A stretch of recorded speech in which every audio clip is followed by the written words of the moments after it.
Butker trying to line this up. Winchester will snap it. Colquitt will hold it.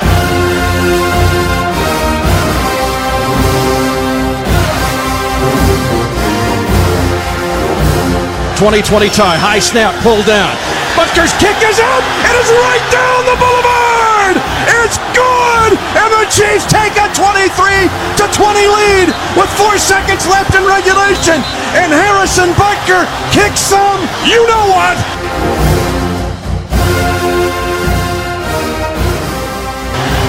Welcome to the Chiefs Kingdom.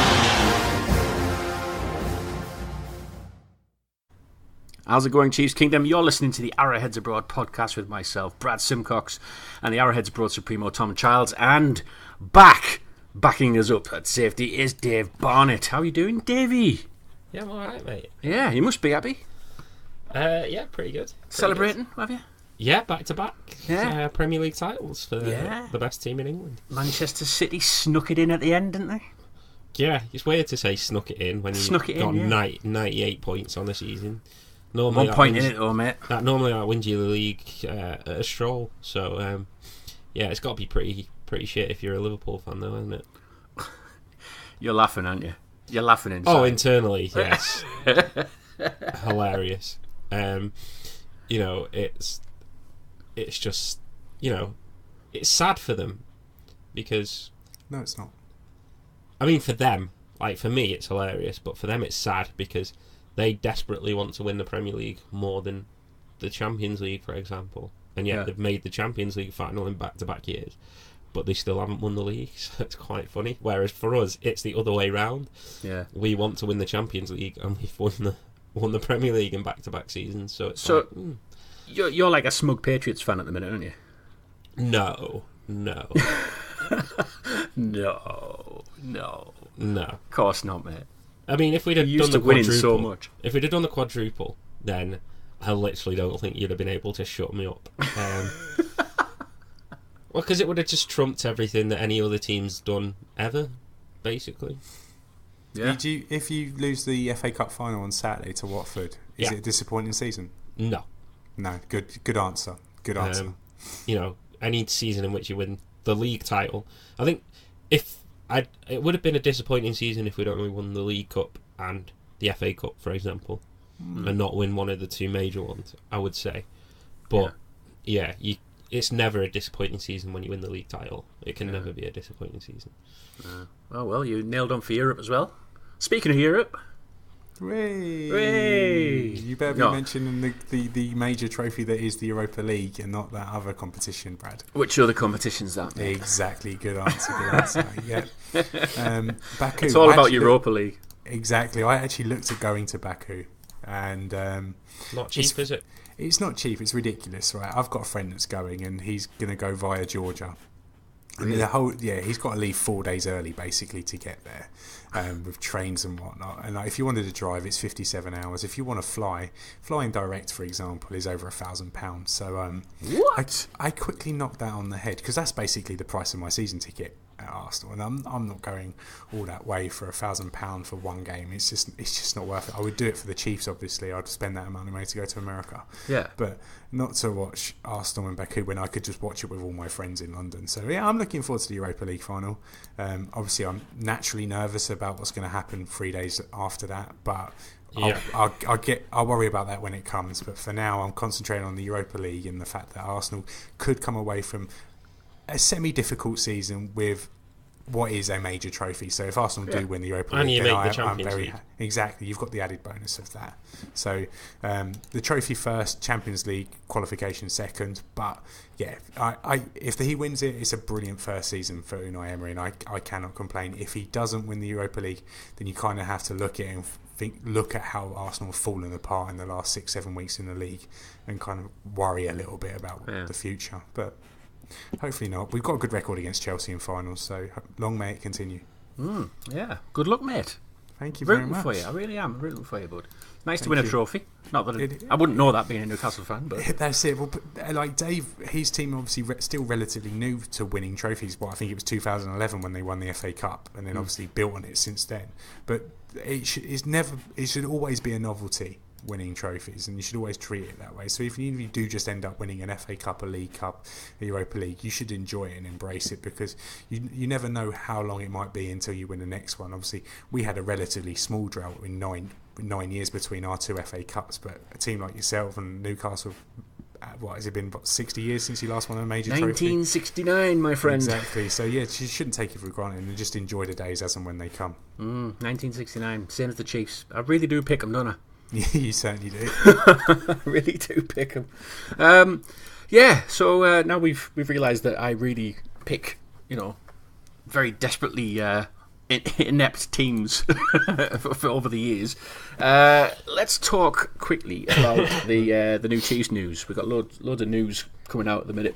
Loads of news for May the 16th, by the way. Yeah, which is surprising. I did actually see earlier that Dexter McCluster's signed with some random team in wherever. I'm not. That's news. That's very informative. It is very informative. Right. Adam Schefter. Some team wherever in whatever doing whatever. It's not NFL. It's not even like the Canadian League or anything like that. It's just, I don't know what it is. Is it even football? It is, yeah. But I really couldn't tell you where it is. And Adam Schefter really earned his money reporting that. He really earned his money. Because I really took notice of that. But Dexter McCluster is one of the first guys I remember just watching him against the Giants, that punt return. And I was just like, I was all over that. And I don't think he did pretty much after that, did he? Yeah, one good season, one half decent season, and then was pretty terrible the rest of the time. Yeah. So that's a bit of Chiefs news for you there. The other news is Dwayne Bowe signed a 1-day contract. We just heard that about 20 minutes ago. He's retiring as a Chief. What do you think of that? All about those 1-day contracts right now, aren't we? Charles, Johnson, Bowe. It's like, yeah. Anyone else want a 1-day contract? Well, I'm waiting for Tyler Thigpen to get his, I'm not going to lie. But no, Dwayne Bowe, it's a funny one, because I wasn't really expecting it, because when they done the Johnson and they done the Charles, we were sitting there thinking who could be next, possibly Tamba Harley seemed the most likely, but I didn't actually think about Dwayne Bowe whatsoever. No. But then when it got announced today, you actually look at Dwayne Bowe's career, okay, it was pretty poor towards the end, but in his prime, he was legitimately very good. His stats were good, yeah. Yeah, and let's look at some of the quarterbacks that he played with. Outside of Alex Smith, it was relatively poor quarterback play that he had, and he still managed to hold his own. Obviously, he got a big contract, probably got paid a little bit too much by John Dorsey when he come in, and he kind of got held to the standard of his contract, rightly so, after that, but he didn't really live up to it. But overall, I think he had a terrific Chiefs career. He was second in receiving yards over his career. For the Chiefs record, obviously, we expect some players that are on the roster now to beat that and move up above him. But yeah, he's done really, really well, and I'm happy that he's got his 1-day contract, and the Chiefs got to put out a nice little social media post today. Yeah, fans getting what they want now, aren't they? Charles, DJ, and now Dwayne Bowe. Very nice. Who's going to be next? Who do you think will be next? It's got to be Tamba, hasn't it? You think Tamba or Houston? Oh no, Houston's signed with someone else, isn't he? Just I forgot about that. He hasn't retired yet. Yeah, you would think probably Harley. Yeah. I don't think there's anyone else really that at least stuck around on the Chiefs long enough that they'd specifically retire a Chief. Brandon Flowers? Maybe. He was the one I was thinking about, maybe. Because he played, 6-7 years? Yeah, and he only played a couple in San Diego, didn't he? So maybe. Potentially. Maybe. Especially, if Bowe is, I think Flowers was there just as long. So, because were they the same draft, or was Flowers the one before, maybe? Or one after? I can't remember, to be honest, Dave. Because Flowers, I think, was the Glenn Dorsey draft, if I remember correctly. I think it was the Glenn Dorsey, Brandon Albert, Brandon Flowers, Brandon Carr draft. So I'm trying to. I can't remember if that was the year before or Well, I went to look it up, but naturally, when you put in Brandon Flowers into Google, the first thing that comes up is the lead singer of The Killers. So I'm going to have to be a little bit more specific with my Google search, right? He entered the league. He entered the league in the 2008 draft. There you have it. Let's have a look at the player selection. So Glenn Dorsey. When was it? Glenn Dorsey's year? Did Jamal Charles' year, wasn't it? 2008. It was the Glenn Dorsey season. It was. Yeah. Dave. Well done. Yeah, Brandon Albert. So that would be Jamal Charles as well, wasn't it? Yeah. Yeah. So that's a really good That draft was a class. Really killer really, draft class. Like Brett Veach, if you could now one of these sometime soon, we'd be laughing. Wowzers! Right. Would be nice. Yeah. That is probably. Brandon Carr as well. Yeah, that's what I said. Brandon Carr. Yeah. Yeah. Wasn't there someone else in the third round? We had two third round picks. I don't know. We're everyone listening's probably bored of this right now because they probably could remember it like pick Screaming at it now. These three know nothing. But I got the first four guys we drafted in that draft. Don't group me in with you two fucking cretins. Drafts just roll all into one for me. Brad Cotton was the tight end that we drafted, so he didn't hit on that. But outside of that, done pretty well because that was Peterson's last draft, wasn't it? Yes, because it was after we traded Jared Allen. Yes, that's right. That was we got a first and a third for Jared Allen. The first round pick turned into It's like an encyclopedia, isn't he? First round pick turned into Brandon Albert. The third round pick turned into Jamal Charles. Some memory of that, mine. Jared Allen, famous for 16.5 sacks, celebrating like a cowboy, and then sacking, wasn't it, Johnny Knoxville in the Jackass film as well? Didn't he do that? Facts. There you go. Yeah. Well, sticking with the draft. Let's move this on a bit. The Chiefs. What? Sorry, I'm just like that was legit.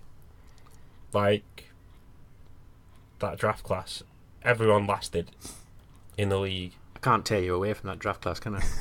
Hey, that was. You don't get many draft classes like that. No. I would say. Anyway. Yeah. Can we move on? Sticking with the draft. The Chiefs have actually traded away their 6th round pick for in 2020. I know how we're going to call Not a 6th round pick. 6th round pick, mate. Yeah, for Jets linebacker Darron Lee, who was formerly a 1st round pick in 2016. From Ohio State. 20th overall, and this is an absolute steal, isn't it? I wouldn't say it's an absolute steal, but it's a low risk, high reward kind of deal. Yeah. Whereas we're basically not giving anything up of value to potentially get a really good player if he continues the improvement that he showed last year. Yeah. Some off the field issues that would certainly need to be addressed, I think. We're not used to that. Yeah, certainly worth taking a flyer for a 6th round pick, I have to say. Yeah. It's a Brett Veach special, isn't it? Yeah. Send low round picks for former 1st round picks. He's done it before with Cam Irvin. Obviously, he's done it with Reggie Ragland as well. Reggie Ragland probably hasn't panned out the way we would, and is arguably this signing will lead to Reggie Ragland not being on the roster anymore, although they play separately. I don't think so. I think it will, because I think it budges everyone along a little bit. I don't think it does, though, because from what I would imagine, Lee's going to play weak side linebacker. Yeah. So he'd be competition for Dorian O'Daniel. But not. From what I've read and seen, that they were potentially looking at Hitchens playing weak side with Ragland in the middle. Hitchens would be strong side. He wouldn't be weak side. Well, now they're saying with Hitchens, with signing Lee goes to the weak side, Hitchin goes in the middle, and then they play Wilson on the strong. So potentially Reggie Ragland could be out of the fold in what is a contract year when he's looking to play. Yeah, but I mean, there's still reps there for him. It's not like he's completely out of the fold. He's still the backup middle linebacker. And I think we would still have been... I don't think, as this stops Dorian O'Daniel starting, basically, if he's coming in as a starter. So, Hitchens was only ever going to start a strong side linebacker or middle linebacker. He wasn't starting him on the weak side because it's just not happening. So, yeah, I think it helps. He's very good in coverage. can't rush the passer, but it's not going to matter so much in a 4-3. It's more coverage, isn't he? Yeah, and I say speed on defense. I think that's something they tried to address with O'Daniel last year, and obviously looks to address it with Lee now. And it's certainly, I think, something that's going to help. Yeah, I think it's definitely a position of need that we needed, wasn't it? Because the linebackers, who was saying the other day? Was it Owen who was on? It was Owen, yeah. Yeah, he was saying about the linebacker position just didn't seem deep enough for him at the minute. Yeah, and clearly Veach has thought the same thing. So welcome to the kingdom, Darron Lee. Looking forward to seeing him play, actually. Well, what right. it does mean now, is that if Lee is coming in as a starter, the Chiefs have managed to replace 7 starting guys from the 2018 unit. Is that too much? No, I don't think so. So when people are looking at this defense and like making their predictions and their forecasts for the Chiefs, they are basing it at the moment on their 2018 defense, which you just can't do anymore because there's 7 out of the 11 are completely different. You've also got to add in the fact that we've got a new coordinator now, so no one really knows what to expect from this defense. It's not just a new coordinator, it's a new staff. That's very true. They've had a new D-line coach, a new defensive back coach, very linebacker interested coach. To see how Matt House does with the linebackers. He was a hot property coming from Kentucky, where he was DC there. Was touted for some head coaching roles in college, so yeah, he was a big get, and hopefully will help to massively improve the play of our linebacker group. Right. Okay. Well, we're not going to talk about any more kind of Chiefs signings, but potential signings or what we wanted to happen hasn't materialised yet. But there's been some big news come out recently. We had a bit of fun with this, didn't we, Tom, with Arrowheads Abroad on the Twitter page, where we were actually hashtagging "Where's Pat?"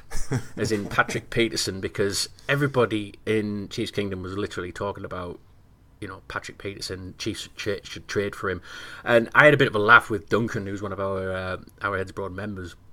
And we were having a bit of a chat, just basically saying, wouldn't it be funny if we had all these sightings tweets? So I've just seen Patrick Peterson in McDonald's in Tamworth or something. And anyway, Tom, being Tom on Our Heads Abroad on Twitter, he pounced on it and put on hashtag Where's Pat. So it just suddenly erupted, didn't it? Absolutely erupted.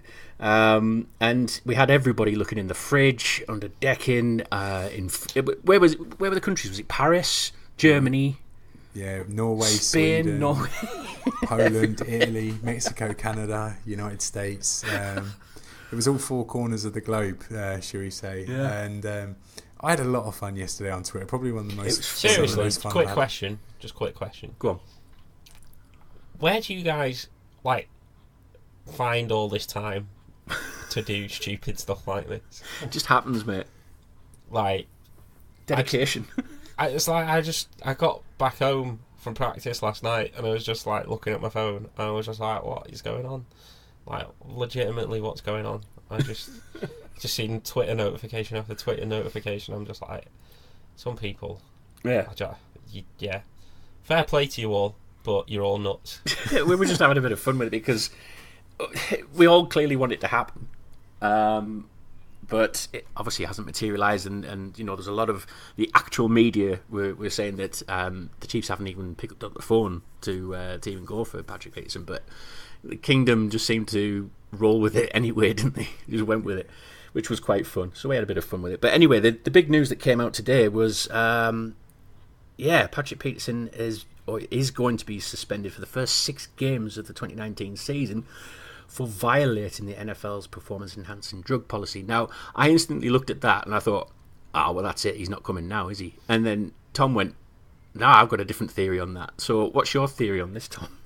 Well, Patrick Peterson, or Patrick Pedersen, should we say? Pedersen.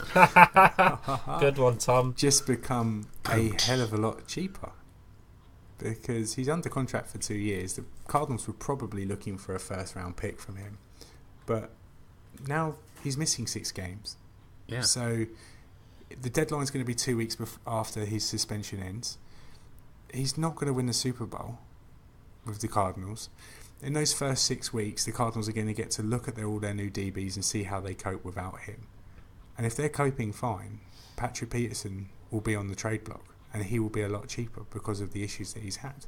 I'm not saying he's going to be worth a 5th round pick, but that first suddenly turns into a second, or a second or maybe into a 3rd round pick. So I think the deal does happen. I think we might have to wait until the middle of the season till it does, when the Chiefs might try and pull like an Earl Thomas type move like they tried last year. But I do think it happens. I think there's too much smoke with this, and there's no smoke without fire. If I'm the Chiefs, I try and get this deal done right now, because training camp will roll around, every team will get to look at their corners, and then they might think, oh fuck, some of them aren't looking too clever. We might need to get a new guy in who could be available. Well, Patrick Peterson, probably the top 2 corner in the league. Yeah. He could be available. So then, obviously, the price might start going up because teams will end up try outbid each other. So if I'm the Chiefs, I jump on this right now. I go straight away. Here's a 2020 second round pick from the 49ers, I think it is, the D4 pick. It's whatever's lower, isn't it? Out of the 49ers and Chiefs pick, whichever's left. So the 49ers pick, you give that to the Cardinals and say, let's have Patrick Peterson. I'm happy to wait till week 7 for Patrick Peterson. I was happy to wait till week 9 last year for Earl Thomas. So if we could get Patrick Peterson, then all of a sudden a team who we regard as their main strength is an offense, all of a sudden becomes an extremely balanced type team. You see, I look at it a slightly different perspective from Tom in terms of that, because now Peterson can't play till week 7. I think that gives the Chiefs 6 weeks to potentially look at what they've got and see if they feel like, with obviously Breland there now and Fuller, Ward, who played well towards the back end of last year, I think it gives you the opportunity to see if that can continue the start of this year, and maybe you don't need Peterson. Are you not worried about depth though? I look at this team and I'm worried about depth, but I don't think an injury away from. I wouldn't want to sign Peterson and then potentially stifle a guy like Ward from developing.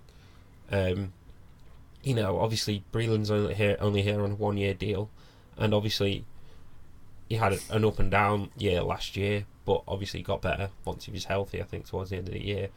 But it is a case of, like, you've got 6 weeks, you're under no pressure. Like, if you really are interested in Peterson, you've got 6 weeks to evaluate where you're at. And if at the end of that 6 weeks you think, okay, it is a position we need to address, then you've still got time to get a deal done. See, I would much rather not take that risk on another team jumping in, like the Patriots jumping in, getting him. Yeah, but you're not going to get caught out there. You're going to know if other teams are picking up the phone. Then the price goes up. I would from my perspective, I would sooner have the 2-year rental in Patrick Peterson or a year and a half than worry about Tarvaris Ward's development. You see, the way I look at it is that we've got Mahomes for the next 15 years. Yeah. Like, not everything. Don't make the mistake, like, say, for example, the Broncos did. Like, yeah, it's great to have a Super Bowl win. Or even look at, like, the Rams last year. It's great, but don't hamstring yourself a year down the line where it's all of a sudden, like, but Mahomes you've got to replace a bunch of guys. Mahomes is that good that the team will always be in contention. You'd say the same about Green Bay Packers, would you not, with Aaron Rodgers? Are they always in contention? No. Because big QB contracts hamstring teams. It's how it happens. The only reason the Patriots are as good as they are is because Brady takes a massive discount. Yeah. He was getting paid $18 million last year. Like, that's basically like a $12 to $15 million discount. Alex Smith earned more. That makes a massive difference, and it doesn't, like, that's why teams look. It's Goff last year, rookie deal.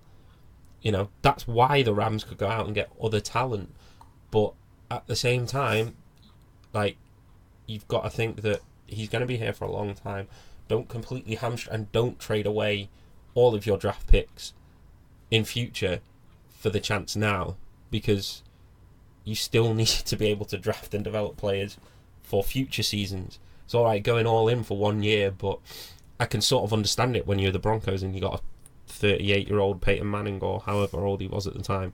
That's fine because you know your window's very small, but it's not the same with Mahomes. And as I say, like, these big QB contracts can hamstring teams, and I don't think you want to put all your eggs in one basket, shall we say. But do you trust Brett Veach to draft these guys that will help us get over the top when you've got guys like Patrick Peterson, Frank Clark, all these known quantities sitting there that could put our team over the top right now? Yeah, but there's only so much cap space. But we have it. We have for now. We still got to pay guys, and we've got a couple of big contracts coming up in the next. We have 2 massive contracts months. Coming up, and probably Mitch Schwartz on top as well. So we've got 3 big contracts. There are some big contracts coming up soon, and we've got probably going to be having to replace a couple of guys if they don't turn it around this year as well. So and potentially at receiver as well, you could be in a spot of bother at the end of this year if certain things don't go our way. So there's no guarantee with anything, and I just don't think you want to put yourself in a position where if it was a case of like we had the cap space like the Colts have, yeah, by all means go nuts, do whatever you want, but it's not that like that. $20 million, whatever it is, a cap space, it's not a lot. That'll disappear overnight, and especially when Mahomes' deal comes up in 2 years. Thing is, though, you've kind of got to ask yourself as well, especially with the amount of times people say about the Chiefs not winning the Super Bowl for that long.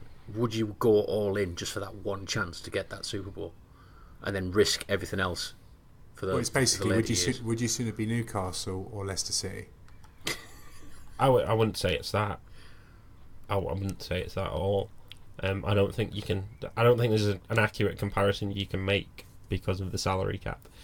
It works differently under the salary cap. And as I say, is a Super Bowl win obviously the end goal? Yes, but do I want a Super Bowl win and then 10 years of mediocreness?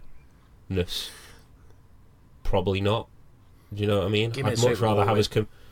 Yeah, but there's nothing to say that we're not going to win one without hamstringing us for the future. So there's no guarantee that all these moves will win you the Super Bowl. The Rams showed that last year. Yeah, they got to the Super Bowl, but they didn't win it. And they've got so many contracts coming up in the next year, 2 years. They're going to be screwed cap-wise. I suppose what you're saying is that you're risking it if you're going in. If you don't win it, if you don't win it, you are screwed. Basically, that's the problem. It's it's great if you win it, but if you don't, you are screwed. Yeah. So let's go around the table. One word answer: Chiefs offer the Cardinals next year's second round pick, the 49ers pick for Patrick Peterson right now. Do you do it? Yes. Not right now. No. I say yes. Hope you're listening, Brett Veach. You're listening, Brett Veach. Dave's on the phone to him now going, don't do it. Anyway, we've talked about half an hour there about Manchester City and a few news items on there, and the main part of the show is actually coming up, believe it or not. What we've decided to do is we have painstakingly listed the AFC teams in rankings, going from 16 all the way to first. And what we're going to do is we're going to break it down into 3 teams each time, starting from 16, 15, 14, and I thought it was 4. What? Because 16 divides by 4, 16 doesn't divide by 3. Let's do that then. Cool. 16, 15, 14, 13. So we're going to try and match it, and just to see, as the teams are right now, okay, who we think are we going to match with quite a few of our teams here. Okay, right. So I'll go first. Right. Go on then. From 16 to 13, I've gone Dolphins 16, Raiders 15, Bills 14, and Broncos 13. I have nowhere near that. Oh wow, no, that's not similar to mine. So go on then. What have you gone for, Dave? So I obviously have the Raiders in 16th. Okay. The Dolphins in 15th. So my bottom two are the same, but just in a slightly different order. Yeah. Number 14. I'm not sure if this might be a surprise for some of you guys or not, but I have the Cincinnati Bengals. Oh, they're next on my list, but yeah, go on. Yeah. They are so bad. They are like a truly terrible team, and their start last year was an outlier because when they come to Arrowhead, we put them in their place, and they never really recovered. No. And I think they're going to be equally as bad this year. And I think Brett Veach should go out and give the Bengals a first-round pick for AJ Green. No, I'm joking. I'm joking. Just trade it all away, Tom. Yeah. Just trade it all away. Go on, Dave. What's next? Number 13 on my list is the Jacksonville Jaguars. So they've dropped a bit then, yeah? I've got them a lot higher than you. Based on last season, I don't think Nick Foles is the answer. I think there's a lot of problems with that team. Their defense is very good, but their offense is dreadful. And I don't think Nick Foles is the answer, and I think they will struggle again next year. Okay, well, I've gone 16 Bills. Okay. Wow. Yeah. Really? Yeah. That's a bad take. I'm really? sorry, Brad, but that's a bad take. I've gone Bills. Nah. Bills. I'm having it as Bills. Then I've gone Bengals 15. Okay, I can get behind the Bengals. For me, could have dropped into any of those places. I just don't understand how you can't have the Raiders in last place. I'll get to that. I just don't understand. They were clearly the worst team in the league last year. Yeah, but I don't know. I'll get to it in a minute because Raiders are a bit further up. Dolphins 14. Yeah, and I've got the Jets. Really? At 13, wow. Yeah. Clearly, Gaze is having a bit of a moment, and it's just going to get worse at the minute, I think. Yeah, calling out the contracts that you give out to your two big free agent superstars doesn't seem like the brightest idea to start your pre-season, does it? No. I like Darnold a lot, though.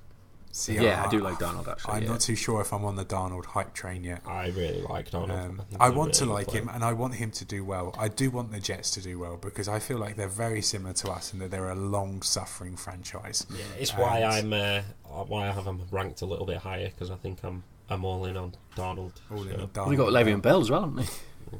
Yeah, exactly. So I think they potentially could be. I don't think a playoff team, but I think they could be much improved this year. Yeah, they were 4-12 last year. Ouch. Right, okay, let's go 12, 11, 10, 9. So I've gone the Bengals. So close. They're quite high on your list. So close to being that bottom quarter. Yeah. But I probably because I trust Andy Dalton more than I do the rest of the quarterbacks in that I've listed so far. Then I've gone Jets 11. The Titans 10, and then the Ravens 9 because I just don't trust Lamar Jackson in any way, shape, or form. Say those teams again. I went Bengals, Jets, Titans, Ravens. As I said, I don't trust Lamar Jackson. I just don't think he's a quarterback. I think his time in this league is very limited. Right. Okay. Dave? So number 12, I have Buffalo Bills. Quite high up compared to me then. Number 11, the Denver Broncos. Ooh, controversial. Number 10, the New York Jets. And number 9, the Tennessee Titans. I've matched the Titans with you at 9 there. I think that's our first match, isn't it? I think so, yeah. Yeah, I've gone number 12, Ravens, purely because the QB doesn't throw, and they've lost that amazing defense that I loved last season. They haven't. Their defense is still going to be really. Fun. They've lost the coordinator and their middle linebacker. That's it. Everyone else is still there. Yeah. Okay. But that QB just doesn't throw, does he? One-dimensional. So basically, I've got them at 12. Raiders, I've got at 11. What? Yeah. It's still the lowest AFC West team on there. So I've still got them. Mad. Yeah, you're mad, mate. I know they signed Antonio Brown, but that guy's lost his head. Derek Carr is terrible now. John Gruden doesn't know what he's doing. I just don't get what there is to like about this team to make them better than 5 other teams in the AFC. I just don't get it. I'm sorry, Brad, but like I said, there'll still be the West Whipping Boys, so yeah, I've got them at that. But yeah, I've got them at Raiders, probably a little bit high, probably a couple of places high, but yeah, I'm sticking with the Raiders on that one. Jags at 10, clearly because the Chiefs broke that team, and Titans at 9, same as Dave. So I'm actually recording this at the moment, and where I've created columns and whatnot for to list them. It actually at the moment says Ravens tit number 9. So, tit Ravens. Yeah, it's the bird. Blue tit. Shall we say? So at number 8, I've got the Jaguars. Right. I still believe in that defense, and I do think Nick Foles is an improvement on Blake Bortles, enough to jump them up. Then at 7, I've got the hottest team in the NFL, the Cleveland Browns. Okay. 6th, the Texans, and 5th, the Steelers. Wow. I'm surprised with that Steelers ranking. Any of those match yours, Dave? No, I don't think so. Yeah, at number 8, I have the Pittsburgh Steelers. At number 7, I have the Houston Texans. Number 6, I have the Baltimore Ravens. All right. And rounding out at number 5. Browns or Chargers, Browns or Chargers, Browns or Chargers, Browns or Chargers. Chargers, go on. The Colts. The Patriots. I have the Cleveland Browns. Oh, number 5. Oh, I've got a feeling we've all got the same top 4, just we don't know what order. I've got in a fashion, yeah, because I've got Texans 8, Broncos 7, Browns 6. Broncos 7? Yeah. Wow. Broncos 7. Joe Flacco is elite in Brad's eyes. Yeah. I think he's an improvement on Keenum.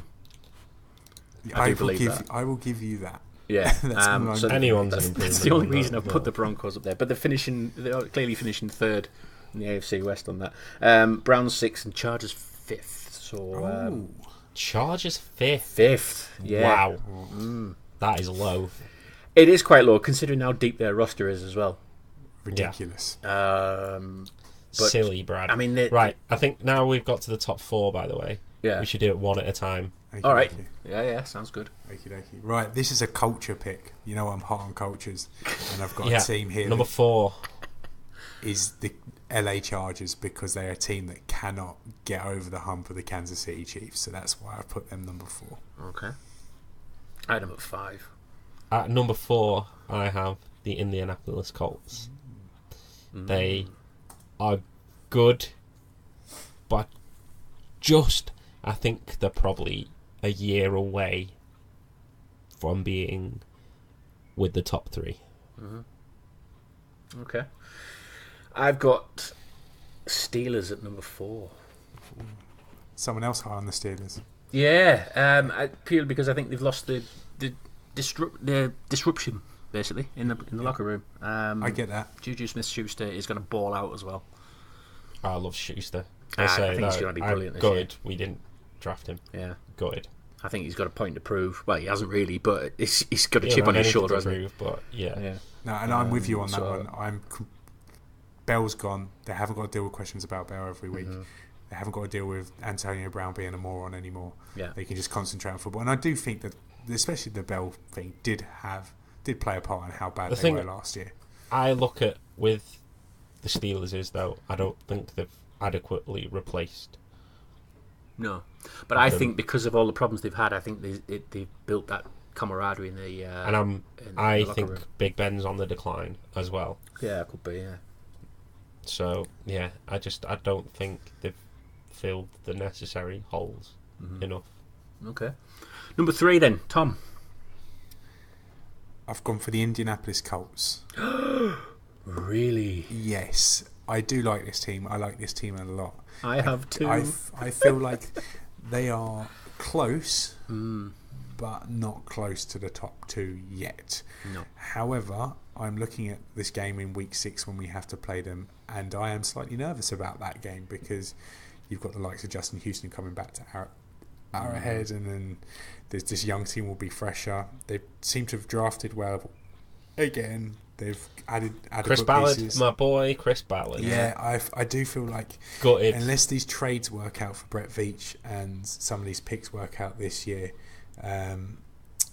I think Chris Ballard will always be remembered as the one that got away, maybe a little bit in Chiefs Kingdom. But I do like the Colts. I like the way they're heading. I'm scared of the way they're heading, but right now, I do feel like they are still one step behind the top 2.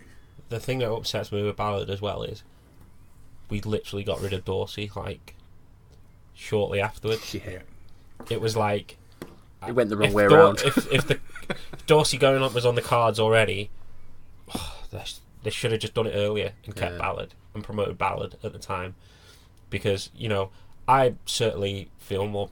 I still feel positive about Veach. I think he's made more good moves than bad moves, but for me, Ballard is probably a top 3 GM. In the league already, and I'm gutted we let him go. Who have you got at 3 then, Dave? Number 3, I can't believe you guys have left them out of the top 3. It's the Los Angeles Chargers. They are a legit threat to us this year, and I think you guys have taken them way too lightly. I don't think they're going 12-4 this year.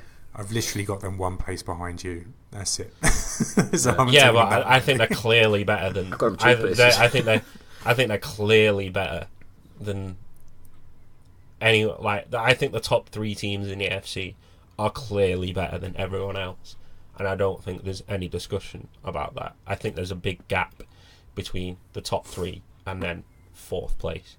I'm still not impressed with Rivers.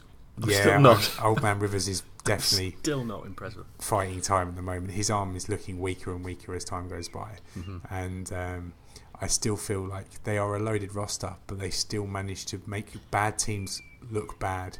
But whenever they come up against a good team, for the most part, they've struggled. Okay, they won in Pittsburgh last year. They won in Kansas City, but we basically handed them that win on the basis of how bad our defense. Yeah. So I do like Baltimore as well. I do like the Chargers. Yeah, they won in Baltimore, but rookie quarterback in first playoff game. But then they went to New England and got completely destroyed and looked like an amateur team in the playoffs. I mean, that happens to everyone in New England in the playoffs. But how can you say that they're with the Patriots, but when the Patriots made them look stupid 4 months ago? I mean, you could say that about anyone. Would you say when the Vikings got hammered by the Philadelphia Eagles in the NFC Championship game 2 years ago, that the Eagles were clearly a much better side? No, I don't think so. But when push comes to shove, the Patriots separated themselves from the Chargers. Yeah, but that's because that's all the Patriots ever do. But they didn't do it to us. We've ran them close. I mean, regular season's completely different. Yeah, but we've ran them close now. 5-6 games in a row, all beaten. And we played them at Arrowhead in the playoffs. So, I mean, it makes a difference. I would say. Like I say, I certainly wouldn't read too much into that playoff game as to where the Chargers are actually at. Yeah. Okay. Well, I've gone number 3 Colts. I've gone the same as Tom on that one. So. Yeah, another match. We've got 2 matches now. Excellent. Right, number 2. Who is in the 2nd place, Tom? Right, I've gone for my homer pick, and the Patriots are number 2 for me. Really? Yes, I've done it. I didn't think you were going to go that. I've done it, and we all know that I am the Patriot lover of this podcast. Yeah. But they have lost a serious amount of talent in Gronk. Everyone slated him last year for how bad he was, but when push comes to shove, when the playoffs come around, old Gronk turned up, and he was the difference in the playoffs and in the Super Bowl.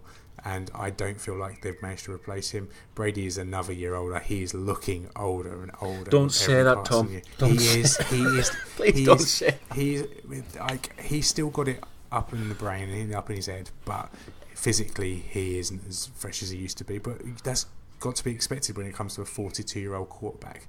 The Chiefs lost to them twice last year, but the Chiefs ran them close, very close, both occasions. Let's be honest, we were an offside penalty away from being in the Super Bowl and beating them. Every time somebody says Brady gets old, Patriots get their rings. Yeah, very true, very true. But right now, I think the team to beat in the AFC is the Chiefs, and I don't think I'm reaching to say that either. Okay, that's very, very Homer, that, mate. Very much a Homer list. Dave, I think yours is the same as mine, mate. Go on. Yeah, number 2, the Kansas City Chiefs. Yeah. I think obviously that puts the Patriots in first, but I just don't think you can put us ahead of the Patriots till we beat them in a playoff. Pretty much, yeah. Yeah. Yeah, good Till point. someone knocks them off the perch, I don't think you can put anyone above them. Yeah. Wowzers, how roles have reversed on this podcast. I know. Do you know what, mate? It's mad, isn't it? Do you know, I'm not getting stung by the Patriots again because I said last year that they were not going to get into the playoffs. And it was probably the worst take that anyone has ever announced.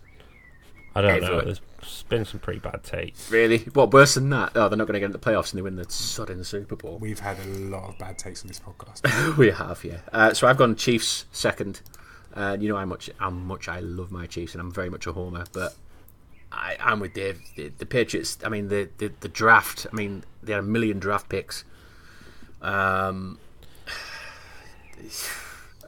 just can't see it. I mean, the Dolphins, Bills, and Jets are all still in a right mess again, as they are. Mm-hmm. And it's just going to be the Patriots steamrolling through the playoffs again because of Bill Belichick. That's fair. And I'm gutted to say that because I really have high hopes for this year. 2019 was what everybody I would said. still have high hopes, and we ran them so close. I know we did. It was you couldn't get any closer than the Chiefs got to beating the Patriots and knocking them out in January. Literally inches away from getting there. There's all the reasons to be optimistic. The Chiefs are much better than they were last year. They're in coaching staff and personnel on the defensive side, so we haven't got that headache to worry about. I do put the Chiefs as favourites in the AFC, regardless of the Patriots cupcake schedule, and I will die on this hill, shall we say, for the next few weeks. Yeah.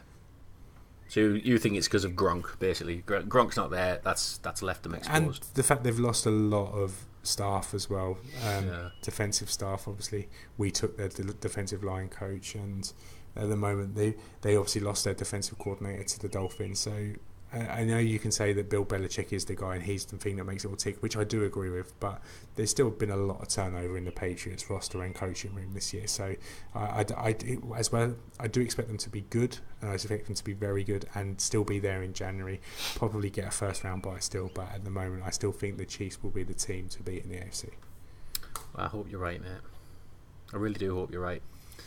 Right, I think that's everything we've talked about this week.